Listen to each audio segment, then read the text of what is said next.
हम लोग वचन का सत्य ये भाग में है और आज का भाग है 22 पार्ट 22। अपना परमेश्वर अच्छा परमेश्वर है। वो हर दिन अपने को नया ख्रिस्ती जीवन दे रहा है, हमें मार्गदर्शन कर रहा है, हमारे चरणों को विजय की तरफ लेके जा रहा है, अपना जीवन को एक आसान जीवन बना रहा है। उसका ज्ञान से, बुद्धि से, समझ से हर दिन अपने को भर रहा है। वो अपने को सिखा रहा है, उसके शब्द को अपने को सिखा रहा है, उसकी उपस्थिति को अपने को अनुभव करा रहा है। एक नया शुरुआत अपना जीवन में, परिवार में आने वाले हर एक संकट पे मात करने को अपने को सिखा रहा है, विजय पाने को सिखा रहा है। उसकी शिक्षा को अपने जीवन में अमल करने को सिखा रहा है। एक बार अपने जीवन में देखो, आप तैयार है बाइबल के शब्द अपने जीवन में अमल करने को तैयार है? आप तैयार है बाइबल का शिष्य बनने के लिए तैयार है? जंगल के अंदर परमेश्वर ने मूसा के साथ बातचीत किया। आज टेलीफोन लाइन के द्वारा हर दिन परमेश्वर का आत्मा अपने साथ बातचीत करता है, हर दिन। पाउल ने तिमोथी को बोला, पढ़िए एक बार दूसरा तिमोथी 2:15। आइए हम पढ़ते दूसरा तिमोथी 2 अध्याय उसका 15वां वचन। अपने आप को परमेश्वर का ग्रहण योग्य और ऐसा काम करने वाला ठहराने का प्रयत्न कर, जो लज्जित होने ना पाए और जो सत्य के वचन को ठीक रीति से काम में लाता हो। देखो, पाउल ने सावधान किया तिमोथी को। किस विषय में सावधान किया? वचन के सत्य को लेकर सावधान किया। पाउल ने तिमोथी को बताया, वचन का सत्य को ठीक रीति से काम में ला, ठीक रीति से।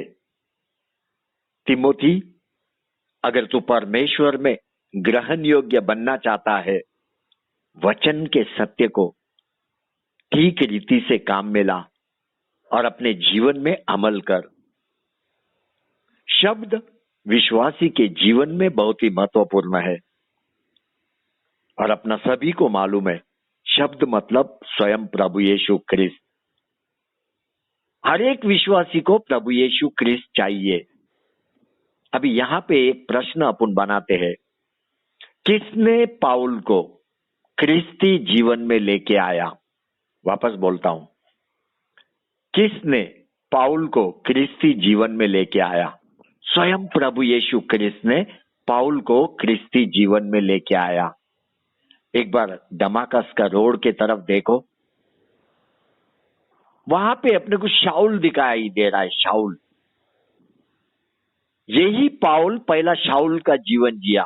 शाऊल अपने को दमाकस के रोड पे दिखाई दे रहा है।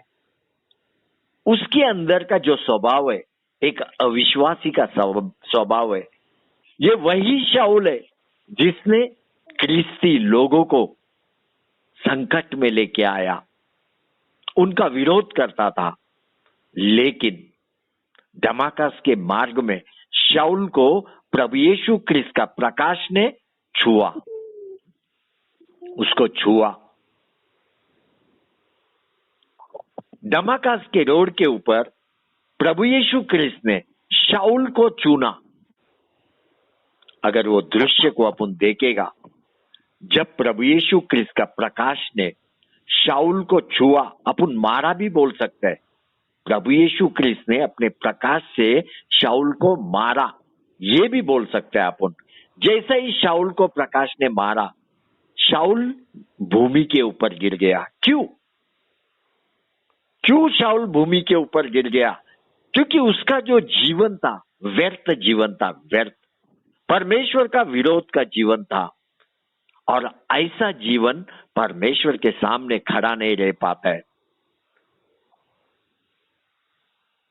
बाइबल बोलता है प्रभु यीशु ख्रिस्त का प्रकाश ने उसको घेर लिया, और वो घोड़े पे से भूमि के ऊपर गिरा। और घोड़ा किसको दर्शाता है? घमंड को दर्शाता है, घमंड को। घमंडी जीवन प्रभु यीशु क्रिस्त के सामने खड़ा नहीं रह पाता है, वो जमीन पे गिर गया, जमीन पे। लेकिन प्रभु यीशु क्रिस्त का दया शाऊल के ऊपर बहने लगा। प्रभु यीशु क्रिस्त चाहते थे कि शाऊल अभी पाउल बने और एक नया क्रिस्ती जीवन का शुरुआत करे। इसी रीति से हम लोग भी पहले दमाकास के मार्ग में चलते थे। दमाकास के मार्ग में मूर्ति के पीछे दौड़ते थे, अंधकार के पीछे दौड़ते थे। क्रिस्ती लोगों को हम लोग विरोध करते थे, उनसे नफरत करते थे। लेकिन किसी दिन आपको परमेश्वर का शब्द ने छुआ और आप एक विश्वासी बना, प्रभु यीशु क्रिस्त का विश्वासी बना। शब्द ने आपको छुआ। आप में से हर एक इस समय में जो टेलीफोन लाइन से जुड़े हुए, आपको शब्द ने छुआ और आप एक विश्वासी बना।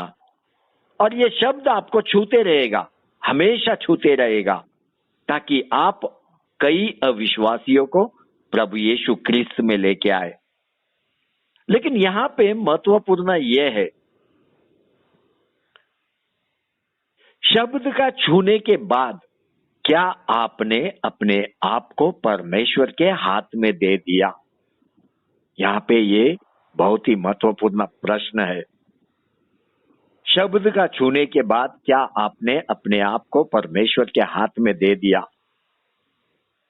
एक बार शाऊल को देखो, जब उसको प्रभु यीशु क्रिस्त ने चुना, वो शाऊल नहीं रह गया, वो पाउल बन गया। पाउल मतलब पहले का जो स्वभाव उसके अंदर है, वो स्वभाव छोड़ दिया उसने। वो दूसरों की भलाई खोजने लगा। परमेश्वर से आया हुआ हर एक परीक्षा वो पास होने लगा। वो संसार में विचलित नहीं होने लगा। विचलित मतलब पागल। वो संसार की बातों में पागल नहीं हो रहा था। उसका मन अनंत काल के जीवन में लगाया। उसका कार्य, उसका प्रयत्न केवल परमेश्वर के राज्य के लिए। अभी शाऊल फिर कभी लौट के पीछे देखा नहीं, संसार के तरफ देखा नहीं। देखो, हम सभी लोग चुने हुए लोग हैं, लेकिन परमेश्वर का चुनना केवल बस नहीं है। परमेश्वर का चुनना केवल बस नहीं है। चुनने के बाद एक सच्चा परीक्षा विश्वासी के जीवन में शुरू होता है। अगर कोई मुझे बोलेगा क्या क्रिस्ती जीवन आसान है, मैं बोलेगा नहीं। मुझे बताओ कौन सा धर्म आपको बोलता है कि अपने आप को परमेश्वर के सामने साबित कर? कोई धर्म ये बात नहीं बोलेगा, लेकिन बाइबल आपको ये बात बोलता है, अपने आप को परमेश्वर के ग्रहण योग्य बना, तेरा जीवन दूसरों के लिए जी।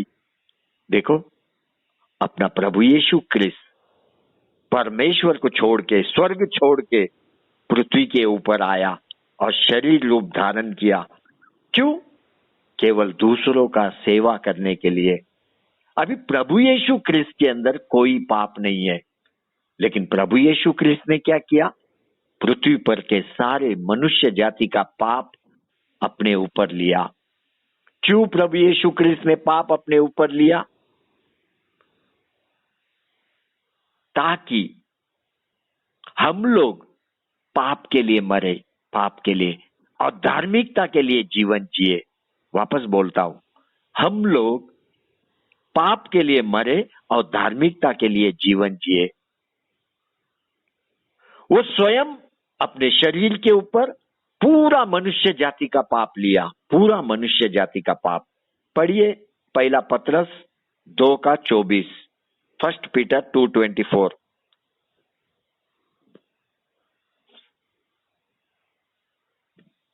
हम पढ़ते हैं पहला पत्रस 2 अध्याय 24 वचन।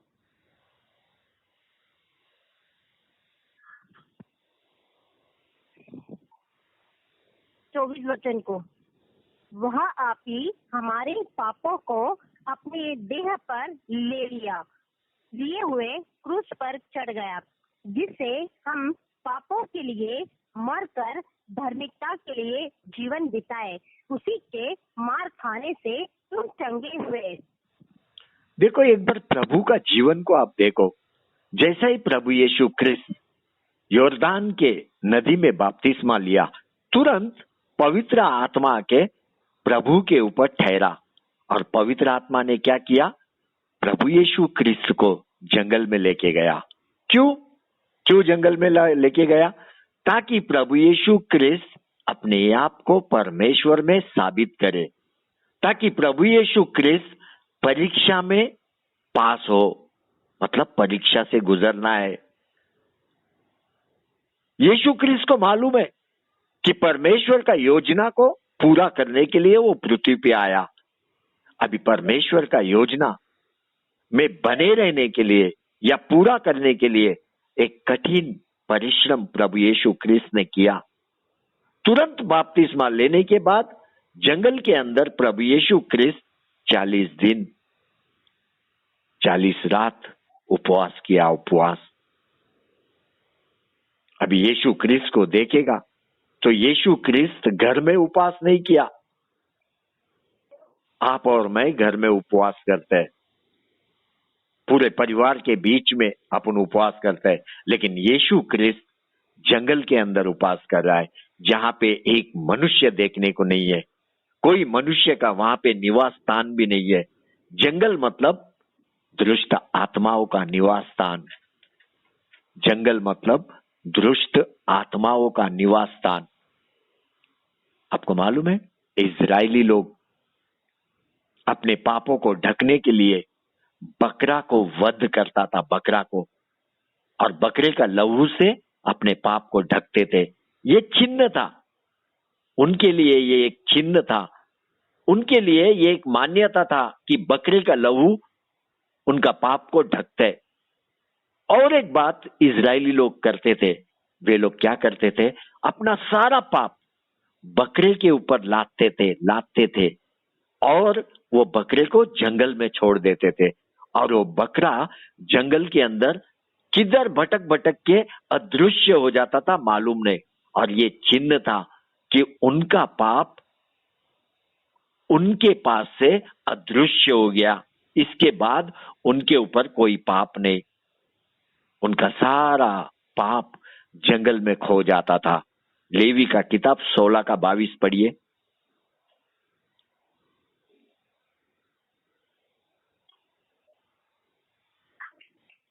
आइए हम पढ़ते लेवी 16 अध्याय उसका 22वां वचन। वह बकरा उनके सब अधर्म के कामों को अपने ऊपर लादे हुए किसी निर्जन स्थान में उठा ले जाएगा, इसलिए वह मनुष्य उस बकरे को जंगल में छोड़ दे। देखो, इजरायली लोग अपना सारा दुष्ट काम को, पाप को बकरे के ऊपर डाल के उसको जंगल में छोड़ देता था। जैसे ही यीशु ख्रिस्त ने बपतिस्मा लिया, पवित्र आत्मा ने क्या किया? प्रभु यीशु ख्रिस्त को जंगल में लेके जाके छोड़ा। अभी आप मुझे बताओ, कहां पे ख्रिस्ती जीवन आसान जीवन है? 40 दिन उपवास, प्रार्थना जंगल के अंदर, जहां पे कोई मनुष्य नहीं है, अकेला, एकांत का प्रार्थना, एकांत का जंगल के अंदर। उस बकरे का जैसा इजरायलियों ने बकरे को जंगल में छोड़ा, उस बकरे का जैसा जीवन प्रभु यीशु ख्रिस्त का सारा मनुष्य जाति का पाप अपने ऊपर लाद के जंगल में चला गया। जो कुछ भी पुराना नियम में हुआ वो केवल एक छाव है, लेकिन नया नियम में सब सत्य हुआ, सत्य। प्रभु यीशु ख्रिस्त ने उपाय किया, उपाय तेरे मेरे सारे पापों को ढकने के लिए अपना पवित्र लहू को बहाया। अभी प्रभु यीशु ख्रिस्त को क्रूस पे एक बकरे का जैसा वध किया जाएगा, वध। यीशु ख्रिस्त मनुष्य जाति का भलाई के खोज के लिए उपाय कर रहा था, खोज के लिए। एक बार इजराइल देश में देखो, जब यीशु क्रिस्त एक शरीर रूप धारण किया, कई लोग उसके पास आए, कई लोगों ने प्रभु यीशु क्रिस्त में विश्वास भी किया। लेकिन जब इन लोगों की तरफ आप देखेगा, इनके हृदय के अंदर झांकेगा, इनके अंदर केवल स्वार्थ दिखाई देता है, स्वार्थ। वे लोग व्यक्तिगत आशीर्वाद के लिए प्रभु यीशु क्रिस्त के पास आए। देखो, इनका पाप क्षमा किया गया। मैं वापस बोलता हूं, इनका पाप क्षमा किया गया। लेकिन ये लोग बुराई पर मात करने का इच्छा रखने वाले लोग नहीं है। आज भी ऐसा कई विश्वासी है जो बुराई पर मात करने का इच्छा अपने अंदर रखता नहीं है। ऐसा कई लोग आपको मिलेगा, कई लोग, क्योंकि विश्वासी भी स्वार्थी बन गया, स्वार्थी। वे लोग कलीसिया में आते केवल व्यक्तिगत आशीर्वाद के लिए। यहां पे ध्यान से सुनना, तेरा पाप क्षमा हो गया है, इसमें कोई डाउट नहीं, तेरा पाप क्षमा हो गया। लेकिन तेरे अंदर बुराई पे मात करने का इच्छा होना बहुत जरूरी है, बहुत जरूरी है। तुझे दूसरों का भलाई खोजना बहुत जरूरी है। ये गुण, ये धर्म तेरे अंदर दिखाई देना चाहिए। लेकिन ये गुण, ये धर्म कई विश्वासी में अपने को दिखाई नहीं देता है। जानवरों को देखो, वे लोग केवल अपने लिए जीवन जीते हैं, उनको दूसरा जानवर से कोई मतलब नहीं, कोई लेना देना नहीं। तू जानवर नहीं है, तू अविश्वासी भी नहीं है, तेरा उद्धार हुआ, तू चुना गया, यहां पे तुझे रुकना नहीं है। सच्चा तेरा जीवन यहीं से शुरू होता है, चुनने के बाद ही शुरू होता है। तेरा नया कार्य यहीं से शुरू होता है। एक बार पाउल को देखो, जब ये यीशु क्रिस्त का प्रकाश ने पाउल को छुआ, जैसे ही वो भूमि पे गिरा और भूमि पे से जब उठा, क्या हुआ? वो अंधा हो गया, अंधा। उसको कुछ दिखाई नहीं दे रहा था। बाइबल बोलता है वो 3 दिन तक देखने ना पाया। और इतना ही नहीं, बाइबल बोलता है, बाइबल आगे ये भी बोलता है कि पाउल ने कुछ खाया नहीं, कुछ पिया नहीं। ये बात पढ़ो पहला, प्रेरितों के काम 9 का 9 वचन पढ़िए, एक्ट्स 9:9। आइए हम पढ़ते हैं प्रेरितों की किताब 9 अध्याय 9 वचन। वह 3 दिन तक ना देख सका और ना खाया और ना पिया। यहाँ पे ये वचन के अंदर अपन 2 बातें देखते हैं, 2। पहला, परमेश्वर का कार्य को देखते हैं पाउल के जीवन में, और दूसरा, पाउल अपने जीवन के लिए किया हुआ कार्य को देखते हैं। परमेश्वर ने क्या किया? परमेश्वर ने पाउल को अंधा बनाया, अंधा। क्यों? परमेश्वर चाहता था कि वो पश्चाताप करे, अपने गलतियों को माने। जब पाउल को परमेश्वर का प्रकाश ने छुआ, पाउल ने क्या किया? पाउल ने उपवास किया, उपवास। वो भी पानी भी नहीं पिया। बाइबल बोलता है वो पानी नहीं पिया और उपवास किया। मतलब पाउल पश्चाताप शुरू किया, पश्चाताप। वो अपने गलतियों को मानना शुरू किया, उसमें स्मरण किया, स्मरण याद किया कि कैसा वो परमेश्वर के लोगों को सताया करता था, धमकाया करता था। आराधनालय में घुस के क्या पुरुष क्या स्त्री सभी को बंधक बनाता था, यरूशलेम में लाके उनको जेल में डालता था। सभी गलतियों को वो स्वीकार करने लगा, स्वीकार। उसने याद किया, स्टेफन के मौत को याद किया। जब लोग स्टेफन को पत्थर से मार रहे थे, उस समय में पाउल वहां पे साक्षी करके खड़ा था। पाउल ने स्वीकार किया, उसके सारे पापों को प्रभु यीशु क्रिस्त के सामने स्वीकार किया। 3 दिन तक पाउल प्रायश्चित कर रहा था, प्रायश्चित, अपने पापों को लेके क्षमा मांग रहा था। भोजन ने, पानी ने। यहाँ पे आप क्या देखते हैं? वो प्रायश्चित कर रहा है परमेश्वर के सामने। वो मांग रहा है परमेश्वर को कि मुझे ग्रहण कर, मुझे ग्रहण कर, मुझे ग्रहण कर। वो अपने आप को परमेश्वर के सामने साबित कर रहा था, प्रायश्चित करके साबित, परमेश्वर का दया को मांग रहा था, परमेश्वर की दया। वो चाहता था कि प्रभु यीशु ख्रिस्त का पवित्र लहू उसके पापों को ढक दे, उसके पापों को ढक दे। उसने प्रभु यीशु ख्रिस्त के क्रूस पर का मौत को भी स्मरण किया। उसने याद किया कैसा प्रभु यीशु ख्रिस्त को एक बकरे की तरह वध किया गया, वध किया गया। वो लहू जो क्रूस पे से बह रहा था, पाउल ने उसको याद किया। प्रभु यीशु ख्रिस्त जो एक जीवन था, जीवन कलवरी के मार्ग में चल रहा था, वो दृश्य को एक बार देख, वो दृश्य को एक बार देख। पाउल रो रहा है, पाउल रो रहा है, उसके आंखों से आंसू बह रहा है। वो अंधा है, वो प्रायश्चित कर रहा है, क्षमा मांग रहा है। उसने कलवरी के मार्ग में देखा जीवन मौत को उठा के चल रहा है, जीवन मौत को उठा के चल रहा है। एक बार देख, वो भारी क्रूस को देख जो यीशु ख्रिस्त के कंधे पे है। वो क्रूस मौत है, मौत, और यीशु एक जीवन है, एक जीवन मौत को लेके चल रहा है। ये सुनने के बाद मेरा हृदय कांपता है, मेरा हृदय में एक दर्द उठता है, दर्द। पाउल रोया, इन बातों को याद करके रोया। उसके आंखों से आंसू रुक नहीं रहा था, वो पश्चाताप कर रहा था, यीशु ख्रिस्त में एक नया जीवन पाने के लिए पश्चाताप कर रहा था। आज कई विश्वासी अपने जीवन में बेफिक्र हो गया, बेफिक्र, इंग्लिश में केयरलेस, एक मतवालेपन का जीवन जीने लगे हैं, पियकर जैसा जीवन जी रहे हैं, पूरी रीति से संसार में लवलीन हो गए, मुंह में संसार की बातें, बोल कड़वा, हृदय स्वार्थी, प्रेम कड़वा, मेल मिलाप शून्य, समर्पण शून्य, दान धर्म शून्य, संसार में विचलित, संसार में विचलित, विचलित में मतलब पागल, पागल हो गया संसार में।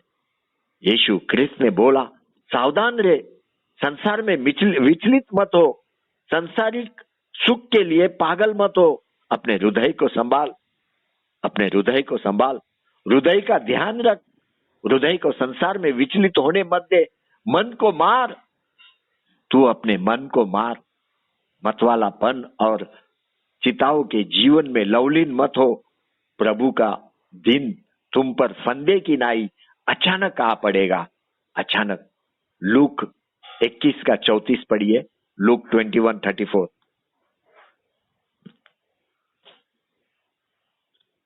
आइए हम पढ़ते लूक 21 अध्याय उसका 34 वचन।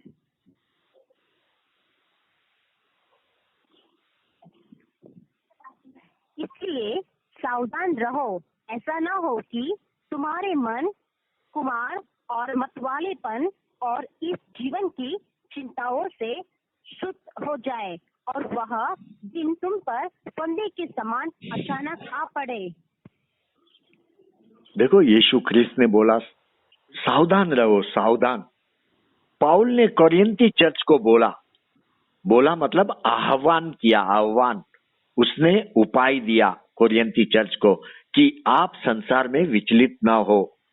पाउल ने बोला, पहला कोरिन्थी 7:29 से लेके 35 में, फर्स्ट कोरिन्थी 7:29-35, हे भाइयों, मैं यह कहता हूं कि समय कम किया गया है, इसलिए चाहिए कि जिनके पत्नी हो वे ऐसे हो मानो उनके पत्नी नहीं, और रोने वाले ऐसे हो मानो रोते नहीं, और आनंद करने वाले ऐसे हो मानो आनंद नहीं करते, और मोल लेने वाले ऐसे हो कि मानो उनके पास कुछ है ही नहीं, और इस संसार के बरतने वाले ऐसे हो कि संसारी के ना होले, क्योंकि इस संसार की रीति और व्यवहार बदलते जाते हैं। सो मैं यह चाहता हूं कि तुम्हें चिंता ना हो, अविवाहित पुरुष प्रभु की बातों की चिंता में रहता है कि प्रभु को क्यों कर प्रसन्न रखे, परंतु विवाहित मनुष्य संसार की बातों की चिंता में रहता है कि अपनी पत्नी को किस रीति से प्रसन्न रखे। विवाहित और अविवाहित में भी भेद है। अविवाहित प्रभु की चिंता में रहती है कि वह देह और आत्मा दोनों में पवित्र हो, परंतु विवाहित संसार की चिंता में रहती है कि अपने पति को प्रसन्न रखे। यह बात तुम्हारे ही लाभ के लिए कहता हूं, ना कि तुम्हें फंसाने के लिए, वरन इसलिए कि जैसा सोता है वैसा ही किया जाए कि तुम एक चित्त होकर प्रभु की सेवा में लगे रहो।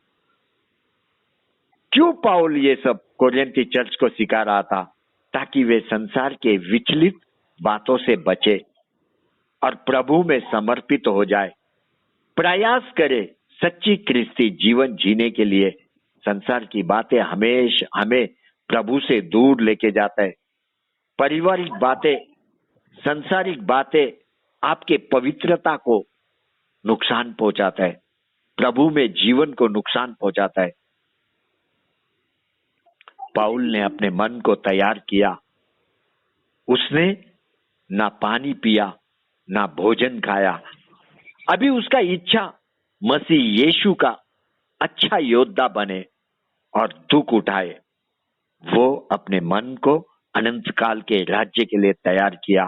वो सावधान होने लगा, तैयार है अचानक दुश्मन से आने वाली विपत्ति से लड़ने के लिए तैयार है। तेरे अंदर बदलाव आना चाहिए। दूसरों के लिए तुझे भलाई खोजना जरूरी है। तेरा मन अनंत काल की बातों में लगा, तेरा मन आत्मीय बातों में लगा। मैं आपको बोलता है, तेरा मन एक रबर बैंड का जैसा होना चाहिए। रबर बैंड का जैसा। रबर बैंड देखो, जितना आराम से आप खींचेगा उतना वो बढ़ेगा। ज्यादा खींचना नहीं है, ज्यादा खींचेगा तो टूटेगा। लेकिन जब आप वो रबर बैंड को छोड़ देते हैं, वो वापस अपने स्थान में आ जाता है, ओरिजिनल स्थान में, ओरिजिनल पोजीशन में। ये दुनिया में तेरे पारिवारिक में टेंशन आएगा, लेकिन तुझे वो रबर बैंड का जैसा फिर से अपने स्थान में आना बहुत जरूरी है। पारिवारिक, पूरा परिवार आत्मीय जीवन में आना बहुत जरूरी है। एक बार पति पत्नी को देखो, सबसे सुंदर रिश्ता परमेश्वर ने बनाया वो है पति और पत्नी। आपको मालूम है, परमेश्वर ने प्रथम माँ और बाप और बच्चे नहीं बनाया। परमेश्वर ने प्रथम पति और पत्नी को बनाया। स्वयं परमेश्वर अपने हाथों से बनाया पति और पत्नी को, ताकि दोनों एक आनंदमय जीवन जिए, एक मन, एक सहवास में, एक साथ एक दूसरे के ऊपर अपना प्रेम को उंडेले। ये जीवन परमेश्वर इनसे चाहता है। देखो, आप दोनों भी हर एक भाग में भागीदार है। आनंद में आप भागीदार है, दुख संकट में आप भागीदार है, शांति में आप भागीदार है। जैसा जैसा आप दोनों उम्र में बढ़ते जाता है, आप दोनों एक दूसरे के स्वरूप में बदलना जरूरी है। पत्नी को पति जैसा दिखना जरूरी है, पति को पत्नी जैसा दिखना जरूरी है। ये एक ही ऐसा रिश्ता है जिसमें आप सब कुछ एक दूसरे को बांट सकते हैं। लेकिन क्या हुआ, आज पति पत्नी का रिश्ता ठंडा पड़ गया, ठंडा, प्रेम सूख गया। आज अगर आप पारिवारिक जीवन में देखेगा, सबसे उत्तम रिश्ता जो परमेश्वर ने बनाया वो व्यर्थ रिश्ता बन गया। व्यर्थ, हमेशा एक दूसरे से लड़ते रहते हैं, उनके शब्द एक दूसरे को आदर नहीं देते, उनका बोल एक दूसरे के लिए कड़वा हो गया। जब वे एक दूसरे को देखते हैं, ऐसा लगता है कि उनके शरीर में कोई कांटा चुभ रहा है। क्यों ये हुआ सब कुछ? क्योंकि तेरा मन वापस ओरिजिनल पोजीशन में नहीं आया, आत्मीय जीवन में लौट के नहीं आया। रबर बैंड की तरह तेरे को ओरिजिनल पोजीशन में आने को सीखना है। तेरा मन आत्मीय बातों में लौट के आना है। आप घर में 1 कोरिन्थी 7:29 से लेके 35 तक पढ़ो। बहुत अच्छा दवाई पाउल ने कोरिन्थी चर्च को दिया। पति होने दो, पत्नी होने दो, इनके लिए एक अच्छा जीवन जीने के लिए इसमें सिखाया गया। तुझे रबर बैंड की तरह लौट के वापस अपने ओरिजिनल पोजीशन में आना है।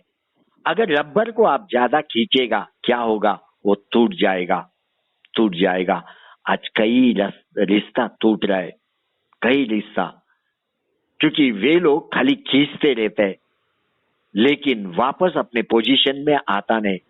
पाउल योग्य रीति कोरिन्थी चर्च को सिखाया, जिनके पत्नी हो वे ऐसे हो मानो उनको पत्नी है ही नहीं। घर में पत्नी हो के भी क्या समझना है? मेरे को पत्नी नहीं है।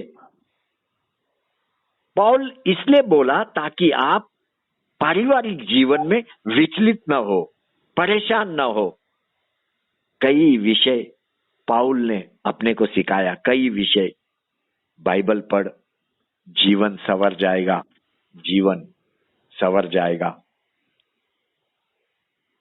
पृथ्वी पर का नहीं परंतु स्वर्गीय वस्तु पर ध्यान लगा।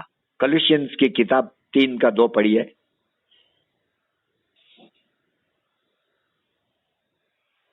आइए हम पढ़ते कोलोस्सी की किताब 3 अध्याय उसका 2 वचन अंकल। हाँ बेटा। जी। पृथ्वी पर की नहीं परंतु स्वर्गीय वस्तुओं पर ध्यान लगाओ। देखो, अगर आपका मन आप ऊपर की बातों में लगाएगा, मैं आपको बताता है, कई संकट से, कई परीक्षा से, कई बीमारी से आप बाहर आने लगते हैं, अपने आप बाहर आने लगते हैं। पाउल ने तीमोथी को बोला, जब कोई योद्धा लड़ाई पर जाता है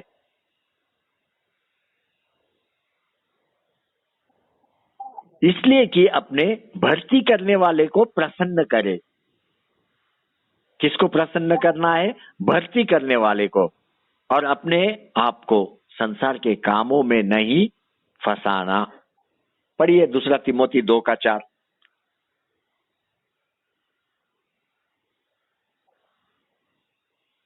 आइए हम पढ़ते 2 तीमोथी 2 अध्याय उसका 4वां वचन। जब कोई योद्धा लड़ाई पर जाता है तो इसलिए कि अपने भर्ती करने वालों को प्रसन्न करे, अपने आप को संसार के कामों में नहीं फंसाता। देखो, ये वचन में पाउल तीमोथी को उद्धार के विषय में नहीं सिखा रहा है। ध्यान से सुनना, पाउल तीमोथी को उद्धार नहीं सिखा रहा है, लेकिन सिखा रहा है कि यीशु क्रिस्त को प्रसन्न कर। क्योंकि यीशु क्रिस्त ने तीमोथी को भर्ती किया है अपने राज्य में एक योद्धा करके, एक अच्छा योद्धा बनने के लिए, प्रभु की सेना में अच्छा काम करने के लिए। तीमोथी को सिखा रहा है पाउल, अपने आप को परमेश्वर का ग्रहण योग्य बना। ऐसा कोई काम मत कर जिससे तुझे लज्जित होने पाए। वचन को ठीक रीति से उपयोग कर, अमल कर, अपने जीवन में अमल कर। लोगों के बीच में पवित्र ग्रंथ को पढ़, उनको सिखा, सुवार्ता घोषित कर। तीमोथी परमेश्वर में ग्रहण योग्य, ग्रहण किया गया। अभी आपको और मेरे को प्रयत्न करना है, कठिन परिश्रम करना है, ताकि हम भी परमेश्वर में मान्यता प्राप्त करें। हर एक परमेश्वर का चुना हुआ है, लेकिन प्रश्न है, क्या तुझे परमेश्वर ने मान्यता दिया? क्या तू परमेश्वर में ग्रहण योग्य हुआ? यीशु क्रिस्त पृथ्वी पे आके अपने सारे कामों को पूरा किया। जो कुछ भी अब्बा पिता ने जीवन के पुस्तक में लिख के रखा, सब बातों को प्रभु यीशु क्रिस्त ने पृथ्वी के ऊपर पूरा किया। उसके बाद ही परमेश्वर से प्रभु यीशु क्रिस्त को मान्यता मिला। आपको क्या लगता है? अब्बा पिता ने आसानी से प्रभु यीशु क्रिस्त को मान्यता दिया? आपको क्या लगता है? एक बार सोचो। अगर आप यीशु क्रिस्त का जीवन को देखेगा, यीशु क्रिस्त एक धर्मी है, धर्मी। उसका जीवन केवल अब्बा पिता का इच्छा पूरा करने के लिए। वो शुद्ध और पवित्र, कोई पाप नहीं है उसके अंदर, कोई पाप नहीं। अभी ध्यान से सुनना, यीशु ख्रिस्त अपने जीवन में एक नाजुक घड़ी में आ गया, नाजुक क्षण में आ गया। आपको पवित्र ग्रंथ में से मैं आपको ये बात बताएगा, पवित्र ग्रंथ में से अब्बा पिता प्रभु यीशु ख्रिस्त को मान्यता देने को तैयार नहीं। अब्बा पिता प्रभु यीशु ख्रिस्त को ग्रहण करने को तैयार नहीं। प्रभु यीशु क्रूस के ऊपर है। प्रभु यीशु के दोनों हाथों में कील दगा हुआ है, उसके पैरों में भी कील डाले हुए है। यीशु के ख्रिस्त के सर के ऊपर कांटों का मुकुट चढ़ाया हुआ है और वे कांटे 4 इंच लंबा उसके सर के अंदर दबाया गया। सर में से लहू नीचे की ओर बह रहा था और यीशु का पीठ की तरफ अपन देखेगा तो रोमी सेना ने 40 कोड़े यीशु के पीठ के ऊपर दागे और उस कोड़ को लंबे लंबे कील लगे हुए थे। जैसा ही वो लोग कोड़ से मारते थे, वो कील यीशु ख्रिस्त के मांस में घुसता था और जब वे कोड़ को खींचते थे, वो मांस निकल के बाहर आता था। पूरा शरीर, पूरा पीठ का शरीर का मांस लटक रहा था। यीशु ख्रिस्त का पीठ का हड्डियां दिखाई दे रहा था। सैनिकों ने उसके हाथों को इतना खींचा कि जोड़ में से वो बाहर आ गया, हाथ जॉइंट में से अलग हो गया। पूरा शरीर लहूलुहान, पैरों में से भी लहू बह रहा था। जब वो कलवरी के मार्ग में भारी क्रूस उठा के चल रहा था, 3 बार मुंह के बल जमीन के ऊपर गिरा,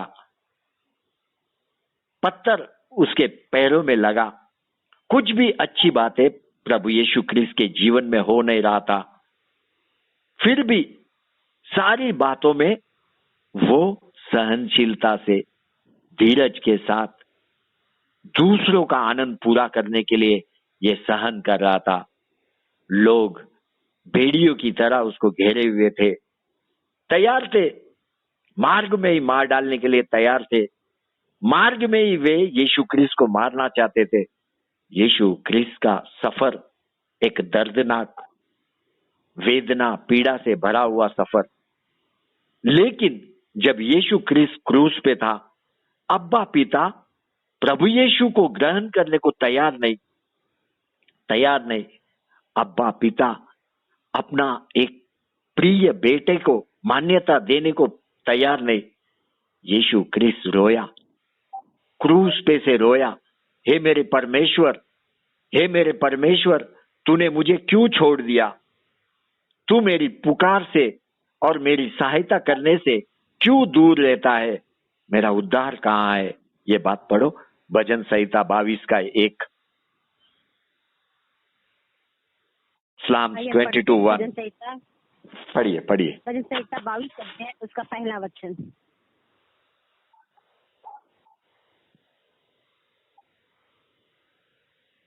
हे मेरे परमेश्वर, तूने मुझे क्यों छोड़ दिया?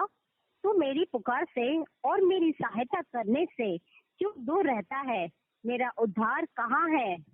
देखो, प्रभु यीशु ख्रिस्त अपने पिता से मान्यता मांग रहा है। पिता को बोल रहा है, मुझे ग्रहण कर। वो मान्यता चाहता है, मरने के लिए मान्यता। अगर यीशु ख्रिस्त मरेगा तभी ही, यीशु ख्रिस्त कभी मरेगा? अगर अब्बा पिता मान्यता देगा तभी मरेगा। अभी ये दोपहर का समय है।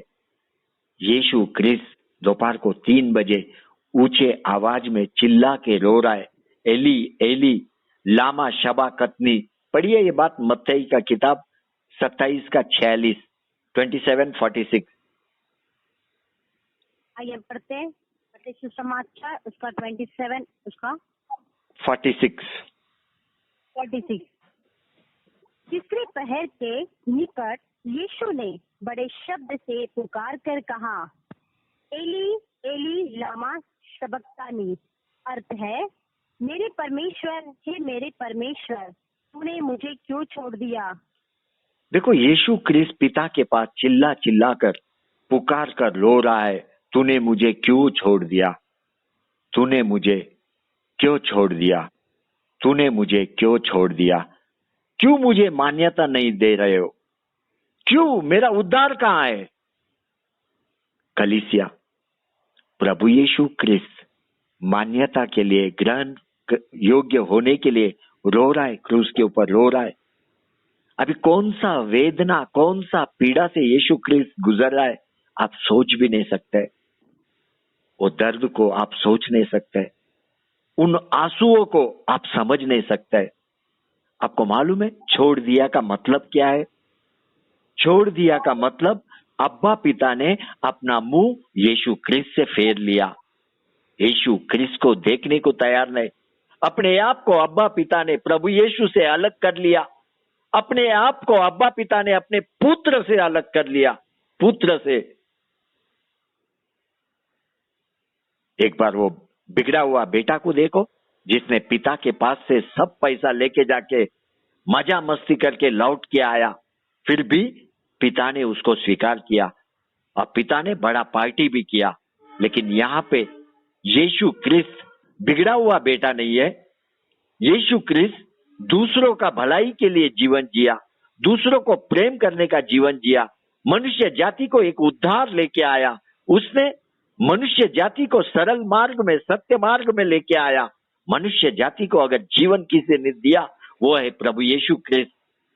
और पिता ग्रहण करने को तैयार नहीं है यीशु को। हर एक दुख प्रभु यीशु क्रिस्त ने आनंद का साथ उठाया। लेकिन ये घड़ी ऐसा है कि वो सहन नहीं कर पा रहा है।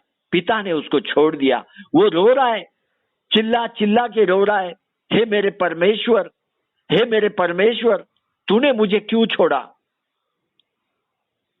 कलीसिया, प्रभु का त्याग को समझो, उसके बड़े कीमत को समझो। तेरे पाप के लिए, मेरे पाप के लिए बड़ा कीमत को भरा है प्रभु यीशु क्रिस्त। तुझे स्वीकार किया, तुझे चुना। अब केवल तुझे अपने आप को साबित करना है, मान्यता प्राप्त करना है। पाउल को परमेश्वर से मान्यता मिला, तिमोथी को परमेश्वर से मान्यता मिला, प्रभु यीशु क्रिस्त को परमेश्वर से मान्यता मिला। ये बात पढ़ो, मत्ती का किताब 27 का 50। आइए हम पढ़ेंगे मत्ती सुसमाचार 27 अध्याय उसका 50वां वचन। तब यीशु ने फिर बड़े शब्द से चिल्लाकर प्राण छोड़ दिया। देखो बाइबल क्या बोलता है, यीशु क्रिस्त ने दोबारा बड़ा शब्द से चिल्लाकर प्राण छोड़ दिया। मतलब 2 बार क्रूस के ऊपर रोया यीशु क्रिस्त। जब दोबारा यीशु क्रिस्त ने रोया, तभी अब्बा पिता ने प्रभु यीशु क्रिस्त को मान्यता दिया और स्वीकार किया अपना पुत्र करके। अभी एक बार आप सोचो, अगर क्रूस पे प्रभु यीशु क्रिस्त को मान्यता नहीं मिलता, क्या होता? एक बार सोचो। ये परमेश्वर का बड़ा प्रेम है जो यीशु क्रिस्त को स्वीकार किया। अगर नहीं स्वीकार करता क्या होता आपको मालूम है? जब यीशु क्रिस्त क्रूस पे था, तभी सूर्य अपना प्रकाश देना बंद कर चुका था और ये पृथ्वी केवल अंधकार में रहता। अगर परमेश्वर प्रभु यीशु क्रिस्त को मान्यता नहीं देता, पृथ्वी के ऊपर केवल अंधकार रहता।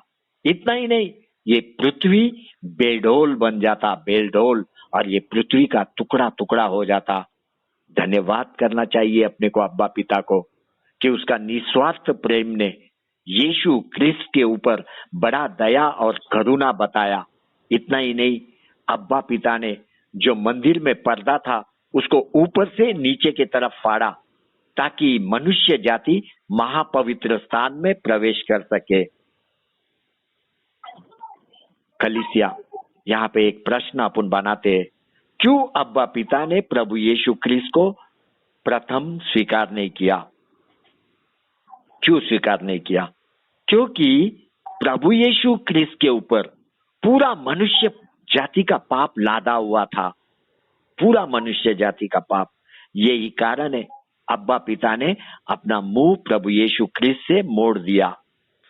लेकिन यीशु क्रिस्त ने जब रोया, 2 बार रोया क्रूस पे से, तभी अब्बा पिता का हृदय टूटने लगा, पिघलने लगा। अपने पुत्र के लिए उसका हृदय टूटा और मान्यता दिया प्रभु यीशु क्रिस्त को, फिर एक बार अपना पुत्र करके ग्रहण किया। अपना सबको मान्यता मिलना बहुत जरूरी है। क्यों मैं ये बात बोलता है मालूम है? हम अंत के दिन में परमेश्वर के न्याय के सिंहासन के पास खड़ा होने वाला है। वहां पे केवल आपका अच्छा काम आपको मान्यता देगा, केवल आपका अच्छा काम। दावीद ने प्रभु यीशु क्रिस्त का भविष्य को देखा, इसीलिए दावीद ने भजन संहिता 22:1 में प्रभु यीशु क्रिस्त क्रूस पे रोएगा ये लिख के रखा। आज तेरा भविष्य भी बाइबल में लिखा हुआ है। तेरा भविष्य क्या है कि एक दिन तुझे परमेश्वर के सिंहासन के सामने खड़ा होना है। अभी से अपने जीवन पे काम करना शुरू कर। अभी से दूसरों के भलाई के लिए दौड़। संसार में विचलित मत हो। तेरा मन अनंत काल की बातों में लगा। परमेश्वर के सत्य वचन को पकड़ के रख। योग्य रीति अपने जीवन में अमल कर। मैंने आपको बताया प्रभु यीशु क्रिस्त ने पाउल को क्रिस्ती जीवन जीने के लिए चुना, अपने सेवा के लिए चुना। इसी तरह से परमेश्वर का शब्द ने आपको क्रिस्ती जीवन दिया। अभी आपको क्या चाहिए? मान्यता चाहिए, परमेश्वर से मान्यता चाहिए। आप ग्रहण किया जाना चाहिए परमेश्वर के द्वारा। पाउल को मान्यता मिला परमेश्वर से। पढ़िए ये बात, 1 तिमोथी 1:12। अंकल 1 तिमोथी 1:12 जी, आइए हम पढ़ते 1 तिमोथी 1 अध्याय उसका 12वां वचन।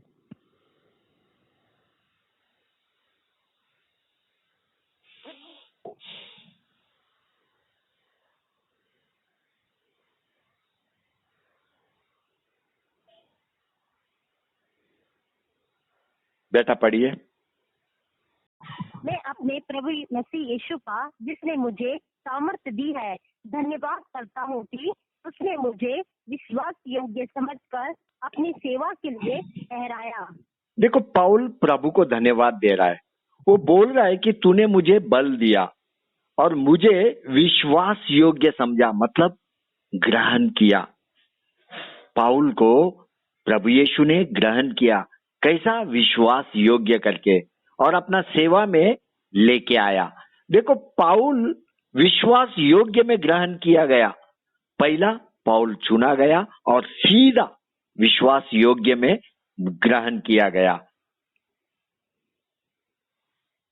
अभी मान्यता केवल परीक्षा के बाद ही आता है, और पाउल कई परीक्षा से गुजरा। आज विश्वासियों का जीवन केवल चुना हुआ जीवन है। आप ध्यान में लेना, आप जो जीवन जी रहे हैं ना, केवल चुना हुआ जीवन है। विश्वास का जीवन आगे है, उसमें बहुत कुछ आपको परीक्षा से जाना पड़ता है, बहुत कुछ परमेश्वर में साबित करना पड़ता है, और परमेश्वर आपको ग्रहण करना चाहिए, मान्यता देना चाहिए। केवल आज विश्वासी चुना हुआ जीवन जी रहा है, लेकिन पाउल ने विश्वास योग्य जीवन जिया। विश्वास योग्य। आज कई विश्वासी अपने जीवन में परीक्षा देने को तैयार नहीं, परमेश्वर के राज्य के लिए कुछ करने को तैयार नहीं। एक अच्छा दौड़ अच्छा, हमेशा कठिन परिश्रम करने के लिए आनंदित रहे। बिना परीक्षा परमेश्वर का मान्यता कठिन है। यीशु क्रिस्त ने एक बड़ा परीक्षा को पास किया, फिर भी रोया, मान्यता के लिए रोया।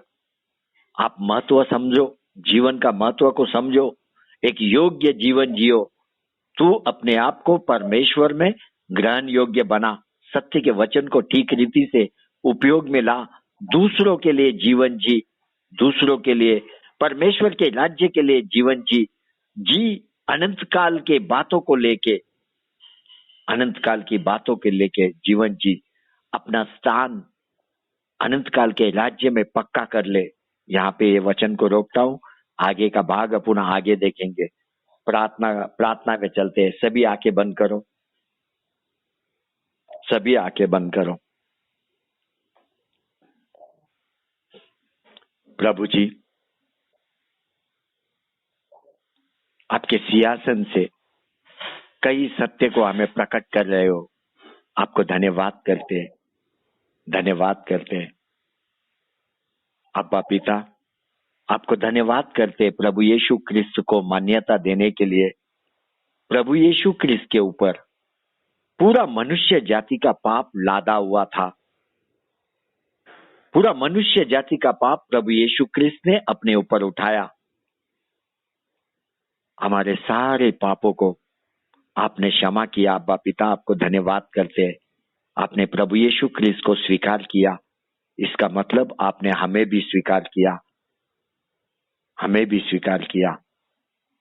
आज से हम लोग केवल चुना हुआ जीवन नहीं, लेकिन एक विश्वास का जीवन जिएंगे। विश्वास का, अपने को मालूम है अपना प्रभु एक विश्वास का जीवन जीने के लिए कठिन परीक्षा से गया, लेकिन अपने आप को साबित किया।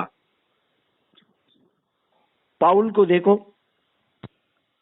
विश्वास का जीवन जीने के लिए प्रभु यीशु क्रिस्त ने अपना प्रकाश का स्पर्श दिया पाउल को, और ये प्रकाश कोई साधारण प्रकाश नहीं था, ये पुनरुत्थान का प्रकाश था, पुनरुत्थान का स्पर्श था। शाऊल के जीवन में एक सामर्थ्य शाऊल को घेर लिया, तभी वो अपने आप को साबित कर सका, अपने आप को परमेश्वर में एक ग्रहण योग्य बनाया। मैं आज प्रभु प्रार्थना करता हूं, जितने भी बच्चे टेलीफोन लाइन से जुड़े हुए, ये सारे लोग आपके राज्य के लिए ग्रहण किए जाए। इनके अंदर जो गुण है आपके राज्य के लिए ये बोए। इनके पास जो पैसा है आपके राज्य में ये बोए। इनके अंदर जो एक बड़ा प्रेम है दूसरों को बताए। इनके अंदर जो मीठा बोल है दूसरों को ये मीठा बोल से बातचीत करे। ये लोग धनवान रीति अपने अंदर का कला गुण को, प्रेम को दूसरों के लिए बोए। ऐसी सहायता कर प्रभु, ऐसी सहायता कर, और आप सभी को स्वीकार कर। हम प्रभु आपको धन्यवाद करते हैं। हर दिन आप हमें अपने ज्ञान, बुद्धि और समझ से भर रहे हो। बहुतायत की बातें हमारे जीवन में दे रहे हो, हमारे जीवन में भरपूर लाभ दे रहे हो। हर दिन आत्मीय रीति हम बढ़ते जा रहे हैं। आपका आशीर्वाद बहुतायत से हमारे ऊपर बन के है। आपको धन्यवाद करते हैं, धन्यवाद करते हैं, धन्यवाद करते हैं, धन्यवाद करते हैं, धन्यवाद करते हैं। परमेश्वर का आत्मा आपसे कह रहा है,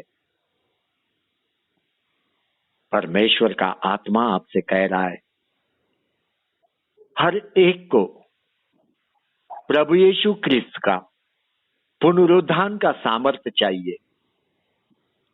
हर एक को प्रभु यीशु क्रिस्त का पुनरुत्थान का सामर्थ्य चाहिए, लेकिन कोई भी समर्पित जीवन जीने को तैयार नहीं। प्रभु यीशु के लिए मरने के लिए तैयार नहीं, कोई तैयार नहीं। केवल पुनरुत्थान का सामर्थ्य चाहिए, केवल पुनरुत्थान का सामर्थ्य चाहिए। आपको कदम आगे बढ़ाना है, समर्पित होना है, समर्पित। एक अच्छा योद्धा प्रभु यीशु क्रिस्त में आपको बनना है। एक अच्छा योद्धा, अपना जीवन समर्पित कर, परमेश्वर के राज्य के लिए समर्पित कर। प्रभु, इस समय में हमारे बीच में कुछ बीमार लोग हैं प्रभु जी, जैसा बहन प्रतीक्षा, उसको पीलिया हुआ है प्रभु जी, पीलिया, आपकी सहायता मिलने दे, आपका स्पर्श होने दे, आपका लहू में प्रभु जी स्वस्थता मिलने दे।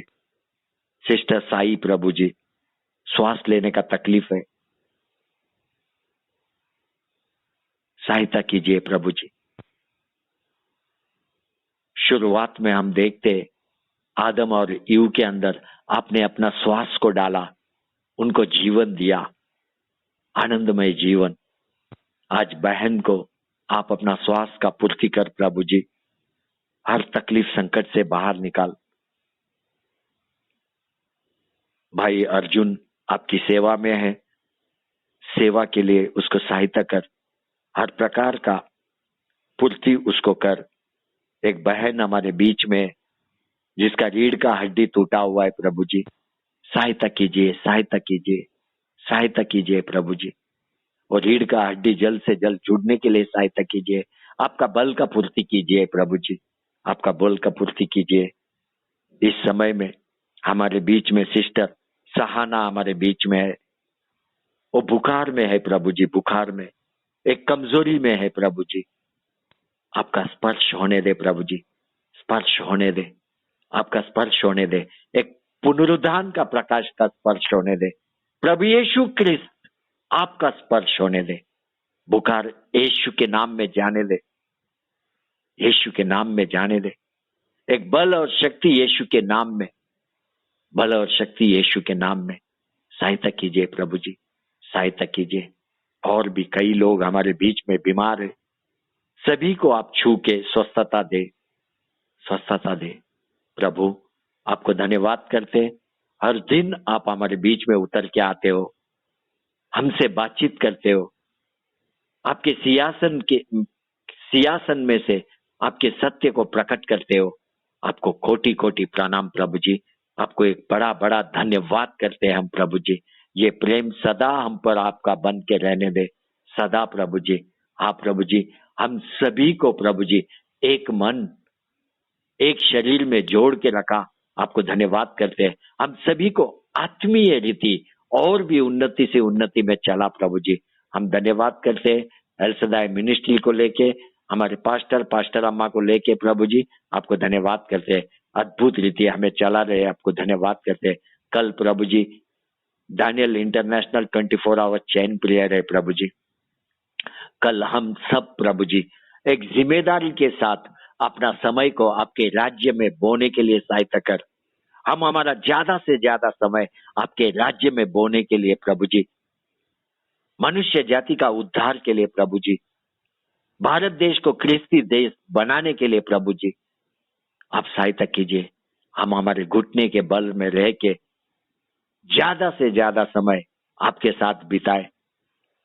हाँ प्रभु जी, कल का दिन, परसों का दिन, फिर एक बार आप में लवलीन होके, आप में ध्यान करके, आपके साथ समय बिताने के लिए आप सहायता कर होने दे प्रभु जी।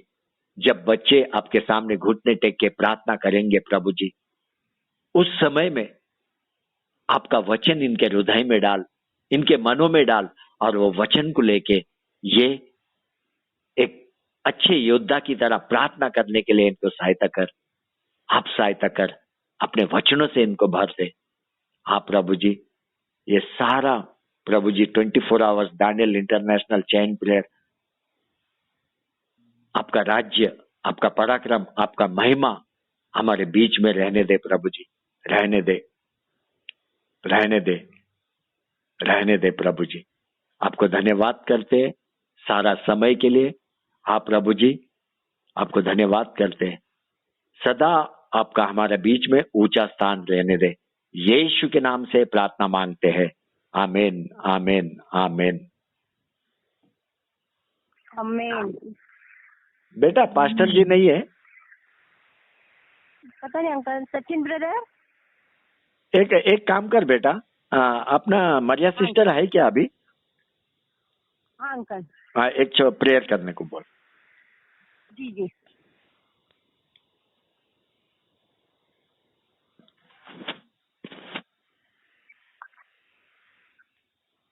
स्तुति स्वर्गीय पितेश्वर मसीह राजा के नाम की महिमा धन्यवाद करती राजा, स्तुति प्रशंसा करती पिता परमेश्वर अभी राजा। प्रभु आपने सुंदर वचनों के द्वारा पिता परमेश्वर आपने बातें किया, धन्यवाद करते राजा। पिता परमेश्वर आप महान और सर्वशक्तिमान हो पिता परमेश्वर, आप जानते पिता कि किस तरह पिता आपके दासों को इस्तेमाल करना चाहिए। प्रभु आपको धन्यवाद करते राजा। आपकी महिमा करते राजा। पवित्र आत्मा आपको धन्यवाद करते राजा। पिता परमेश्वर, इस समय आपने बॉयज अंकल को इस्तेमाल किया, धन्यवाद करते राजा। हर एक के हृदय में आपने कार्य किया, धन्यवाद करते राजा। वचन के अनुसार हमें जीने के लिए पिता परमेश्वर भी राजा आप सहायता कीजिए राजा। हर बात को पिता वचनों को हम लेने के लिए सहायता कीजिए राजा। वचन में चलने के लिए सहायता कीजिए राजा। यहोवा राफा आपके नाम की महिमा करते धन्यवाद करते राजा। रबी आपको कोटि कोटि धन्यवाद करते राजा। इस समय लाइन में जितने लोग जुड़े सभी के जीवन में, परिवार में पिता इस वचनों के द्वारा तृप्त कीजिए राजा। और पिता परमेश्वर और ज्ञान से भर दीजिए पिता, धन्यवाद करते राजा। यहोवा राफा आपके नाम की महिमा करते राजा। बॉय जंगल के परिवार को आपके हाथों में सौंपते राजा। पिता परमेश्वर भी राजा धन्यवाद करते राजा। प्रकाश ब्रदन के परिवार उनके कलिशा विद्या को भी याद कीजिए राजा। रवि आत्मी माता पिता को अपने अच्छा आरोग्य से धन्यवाद करते राजा। पिता परमेश्वर भी राजा, जो इस समय लाइन में जुड़े एक ब्रदर है राजा, उन्हें भी याद कीजिए पिता परमेश्वर भी, चंगाई दीजिए पिता। यहोवा राफा आपके नाम की महिमा करते धन्यवाद करते राजा। फिर से एक बार धन्यवाद करती महिमा करती राजा। पिता परमेश्वर आपके नाम की प्रशंसा करते हुए यीशु के नाम से मांगती, सुन और कबूल कीजिए पिता, आमीन। आमीन। आमीन। बेटा सुगना आप चलाओ, साक्षी में चलाओ। जी uncle. Hallelujah. Hallelujah. Sachin brother,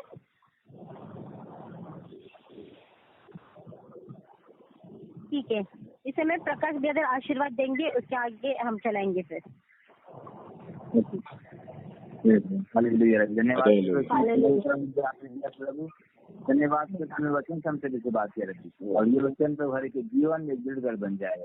धन्यवाद प्रभु, प्रार्थना इस मसीह के नाम से मांगते हैं, आमीन। आमीन।